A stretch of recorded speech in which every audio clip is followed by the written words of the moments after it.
Recounting हुआ तो 27 vote से जीते हैं।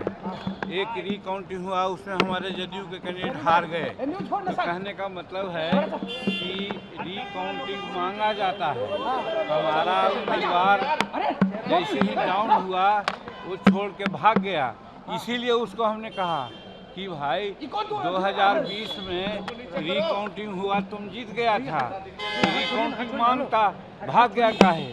तो उसी पर हमको अभिषेक सिंह का नाम जहाँ तक आता है, उस समय वही थे, वे सक्षम पदाधिकारी थे और हम समझते हैं जस्टिस करने वाले थे। हमने मांगा कि भाई रिकाउंटिंग दीजिए तो उन्होंने दे दिया।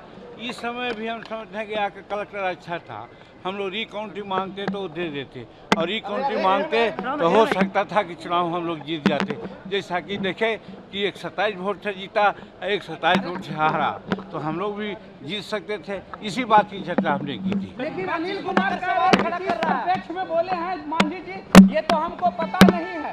अब अनिल कुमार क्या कहेंगे, अनिल कुमार तो डिमोरलाइज होकर के भाग गए थे, उन्हीं की तो गलती है। उसी प्रकार से इस बार भी अगर रिकाउंटिंग को मांगते तो हम समझते थे कि जीत सकते थे, तो इसीलिए ऐसा कहा, और उसी को तोड़ मरोड़ के लोग कुछ दूसरे ढंग की बात करते हैं। मांझी जी कह रहे हैं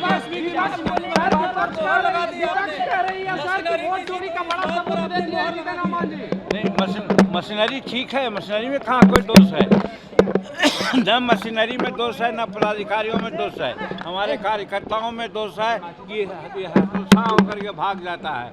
लड़ना चाहिए। अभी भगवान ने देखा ना, ये 20 गाड़ियों से आया, 200 कार्यकर्ताओं के साथ आया, और वो रिकाउंटिंग मांगा तो कई एक वोट से हार रहा था और 27 वोट से जीत गया। उसी प्रकार से हमारा यहाँ चंपारण में या कहाँ भी हमारा जदयू का कैंडिडेट हार गया, तो जिसका चर्चा कल हमारे जो क्या नाम है, जो प्रदेश अध्यक्ष हैं दिलीप जायसवाल जी बोल रहे थे। तो मेरा कहने का मतलब है कि कैंडिडेट को हम लोग उत्साह बढ़ा रहे थे कि कम से कैंडिडेट को जब समय आता है तब हतोत्साह नहीं होना चाहिए, उनको लड़ना चाहिए और रिकाउंटिंग मांगना चाहिए। रिकाउंटिंग उन्होंने नहीं मांगा, और जहाँ जहाँ रिकाउंटिंग नहीं देता है वो अवसर ठीक नहीं होता है। जैसे हमारे चुनाव में था, हम पार्लियामेंट में 1990 में MLA में 182 वोट से हार गए थे। हम रिकाउंटिंग मांगते रहे, पदाधिकारी ने नहीं दिया। इसी बात की चर्चा हम कर रहे थे।